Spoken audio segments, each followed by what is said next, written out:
Welcome back to Life Journal Jumpstart, everybody. My name is Garrett Mizunaka, and I'm going to be helping walk you through some of the history and context behind the scriptures that we read every day. Today's journal reading is 2 Kings 1, 2, and 3. Wow, 3 chapters. We got Psalm 82, haven't seen Psalms in a while, and we got 1 Timothy 1, a brand new book that we're starting. So let's jump into the Old Testament first, and we'll work our way through. So 2 Kings 1, 2, and 3. Ahaziah, well, we're going to pick up back with him. Ahaziah, who is the descendant of the previous king Ahab, who was an evil king, and him and Elijah were always going at it. Ahaziah, his son, is close to death, and he inquires of a false god if he's going to live. Of course, the Lord's like, I'm the real God, so he sends Elijah to go and confront him. Ahaziah dies for not asking the Lord what was going to happen, because he believed in false gods. And so in chapter 2, Elijah, one of the biggest moments of the Old Testament, arguably, is taken up to heaven in a whirlwind. But before that, Elisha asks for a double portion of Elijah's spirit. And Elijah's request of Elijah is what one would expect of a father-son relationship in Israel, a double portion of an inheritance of sorts. But of course, it's not a physical inheritance. Elijah doesn't have anything really to his name, but it's more of a spiritual inheritance. In chapter 3, a new king comes into the picture, and Jehoshaphat has been alive for this whole time. So he's already outlived 2 kings in the northern kingdom. He's king in the southern kingdom, Judah. Israel gets the 3rd new king in Jehoshaphat's lifetime, and his name is Jehoram. And Jehoram put away the idols and things like that, but he didn't abolish really the high places of worship, or like the temple, outside temples that they had to Baal and different gods, and he didn't really follow through with it. He put away the idols, but he didn't really follow God in his walk of life. And the 2 kingdoms, go to war again against the Moabite rebellion together, but Elisha is there this time. And when asked about what God thinks, God says that they're going to win.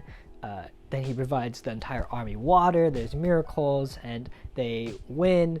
And the recognition, the big thing to watch out for here is the recognition between the kings and Elisha, that Elisha has taken Elisha's place. Now, in Psalm 82, we're going to jump to that now. This particular psalm doesn't really fit into like a scholar's category because it's got a couple different things going on. But it's about how being faithful to God and how to take courage even when oppressed. And being faithful to God even when under extreme duress. And this is a psalm that a lot of Christians can identify with. This psalm is about living and showing justice, and how God is a God of justice, and doesn't matter when that is, if you're on the bottom or on the top, to live and show justice. And what's interesting too, live and show justice. Now we're going to jump to 1 Timothy 1 into the New Testament, starting a brand new book. And this is a letter that Paul wrote to Timothy in Ephesus. And Timothy was his disciple many years from a young kid. And he's still pretty young, but he's been discipling him since he was like a little kid. And false teachers had infiltrated the church in Ephesus, and they're causing confusion and disorder and all sorts of things.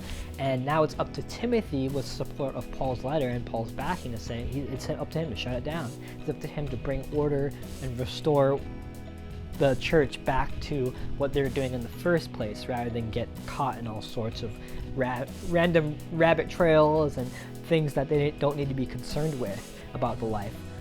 Living life with God. And basically, he addresses the first 2 false teachers by name in chapter 1, in particular, about speculating about genealogies and different things, and kind of like it's cool, but it has no relevance to life, and it's actually dividing the church. And it's more about myths, and that's what they care about, but Paul cares more about shepherding God's people to truth. And so that's what the first chapter of Timothy is about. And as an application question I would pose to us today is one of, do we sometimes get into more myths and speculating about God rather than the truth and living with God? But here's the big question: How will I be different because of what I've read today?